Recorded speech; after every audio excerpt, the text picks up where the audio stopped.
They optimized my bottlenecks, removed redundant pointer checks. The database's subselects are indexed to a T. They shaved the microseconds down till there was nothing left to count. I instantaneously found the answer in a breeze. But I've been feeling so alone. Nobody here is calling from a function or a phone. If I'm dead code, let me die. It's the Monday Morning Show. Today is April 13th, 2015. I'm Ken LaSalle. That's Josh Woodward singing Dead Code. You can find out more about Josh at joshwoodward.com. You can find out more about me at kenlasalle.com. I usually come on this show and talk about some story in the news and try to put it in a little context. This week, however, with your indulgence, I'd like to talk about something that has been on my mind. And I would like to preface this by saying that I am not a parent. I have no children, legitimate or otherwise. I'm not even close to my nieces and nephews. I'm not what you'd call a children person. I want you to know this because this week's episode is directed primarily to the parents out there. Oh, I'm sure it might be useful for non-parents like me. It certainly applies to anyone who has had a parent. You see, when I was a kid in the 1970s, our parents were pretty hands-off with their parenting. We didn't have a schedule. Nobody was obsessing about safety. Except when it came to being home on time and doing our homework, and sometimes not even that, we were expected to help take care of ourselves. But I've seen that change quite a bit in the past 30 or so years. Parents have turned into these hyper-neurotic, obsessed creatures who plan their child's every waking hour. They spoil their children with material wealth, even when they can't afford to do so. They worship their children to a degree that is obviously not helpful, even to a blind man. Children have become fetish objects in the West, and parents run themselves ragged trying to live up to some impossible objective. I've seen this on Facebook. All of my friends who are parents post their children's schedules and plans, push their fundraisers and Girl Scout cookies like the hungriest used car salesman, and even tell their Facebook friends about the ways they discipline their children. And I, parent that I am not, sit back and watch this, and I wonder, why? Why do parents do this? Recent studies have shown that children of parents who obsess, full-contact parents, get no benefit from this neurotic form of parenting. In fact, it often does more harm than good. Why do parents do this, then? It's certainly not because they have the time. Parents in the U.S. today are more overworked and overstressed than ever before. They're depriving themselves of rest. They're depriving their children of their childhood. So why do this? I wouldn't assume to know, except that a thought occurred to me the other night that could go a long way towards explaining this. And I wanted to talk to the parents out there, those who listen to this program. Yes, you. I wanted to talk to you about why you might be doing this. You see, most Americans ignore the plain truths about the world. Global warming is rampant, and it isn't going to stop, and the evidence just keeps piling up. Droughts are destroying the West, while the eastern United States can't seem to warm up. People focused on the East this past winter think this is how the world is, and that global warming has stopped, while the entire globe has gotten hotter than it's been in a very long time. The oceans are dying, animals are dying off, our pollution keeps piling up and piling up. It's everywhere now. What's a parent to do? What can one person do in the face of all of this? Most people feel there's not a whole lot they can do. But then, they have a child. And somewhere in the back of their mind, they realize they've brought another life into this world of nearly 8 billion souls, into this mess of a world. Imagine the guilt. Sure, most people would say, I didn't create global warming. I didn't kill off the oceans. I didn't do all of this. And this is a lie, of course, because we've all done this. We have continued driving our gas-guzzling cars.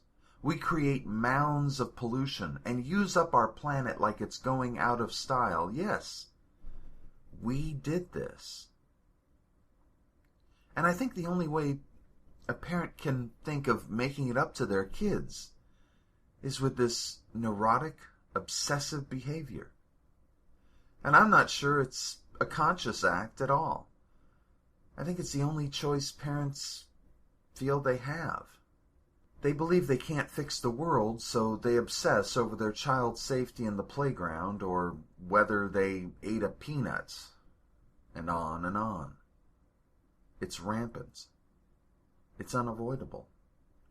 But here's the thing, and I want you to listen, parents, and I want you to listen even if you're not a parent. You can fix the world.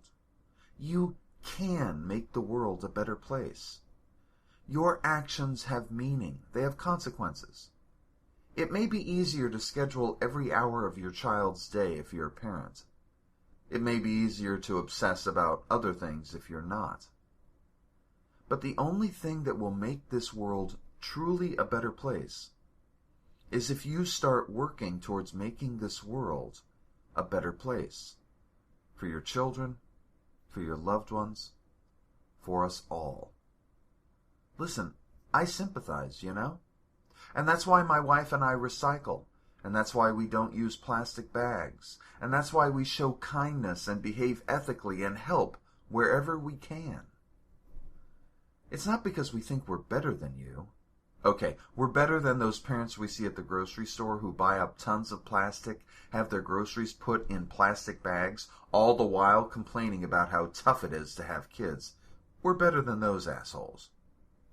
But in the end, it's about working together, making this world a better place together. And you're not going to do that if you fill your time obsessing about some website that tells you vaccines are bad for your kids. Vaccines are good. Global warming is bad. Do something about that. Do it for your kids. You owe them that. So, now that I've said all of that, I'm going to tell you about my wife and my book. If you hate me already, this is not going to help. I'm writing this on Sunday afternoon, which has become my standard routine. My wife, Vicky, is off with her niece and nephew as I work, and she doesn't know that I'm about to fill a full third of the show with talk about her.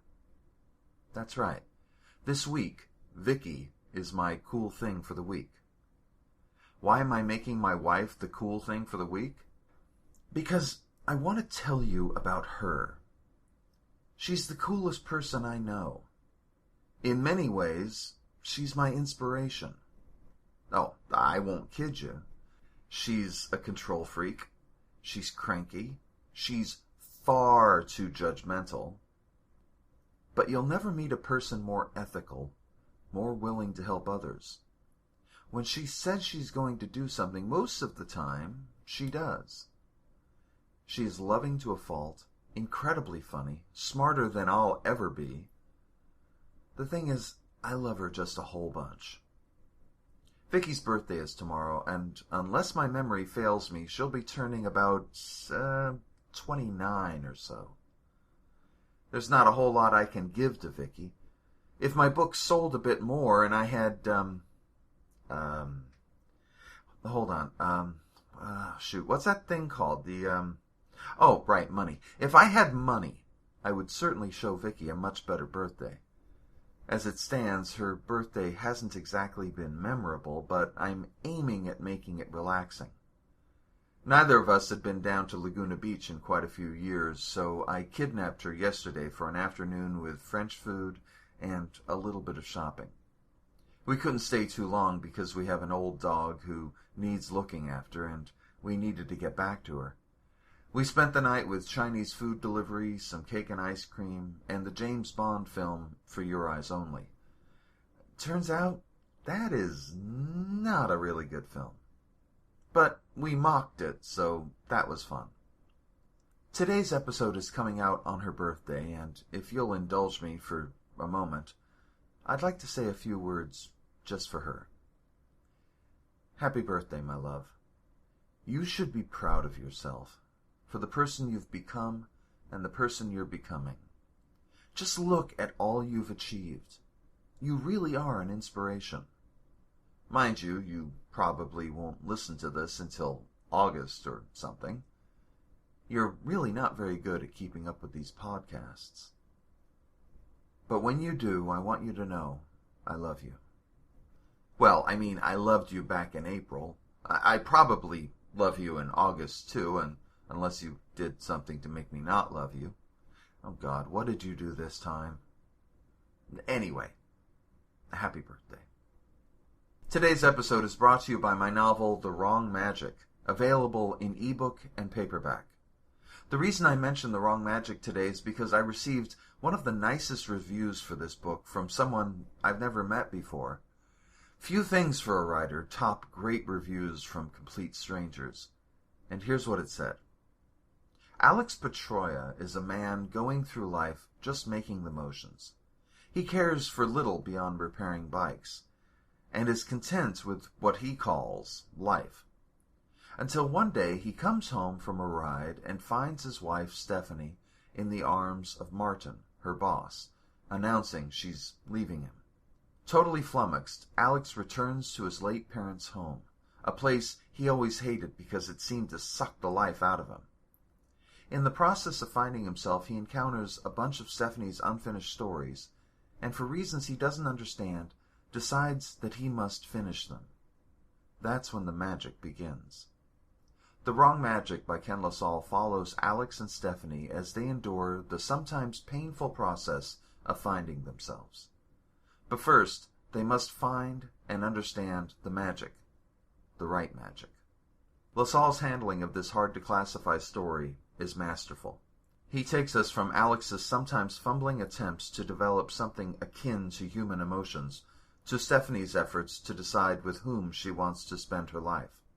At times achingly funny, and at times depressing beyond words, this is the kind of story you read when it's chilly outside and the wind's rattling the window panes. A story of magic, the kind you find in fantasy stories and the kind you find inside the human heart. It'll keep you turning pages and chuckling. I hope you pick up a copy. And that's the Monday Morning Show for Vicky's birthday, April 13th, 2015. Be sure to check back next week for another episode. Head on down to kenlasalle.com for all the latest. You can find my ebooks, paperbacks, and audiobooks all over, etc., etc., etc. You have yourself a terrific week. Be good to yourself. Be kind to others. Let's make this world a better place. Nobody here has called me from a function or a phone. If I'm dead, code, let me die, 'cause I'm only wasting memory alive. If I'm dead, code, wipe the drive, 'cause I'd rather be a memory than a ghost who's still alive.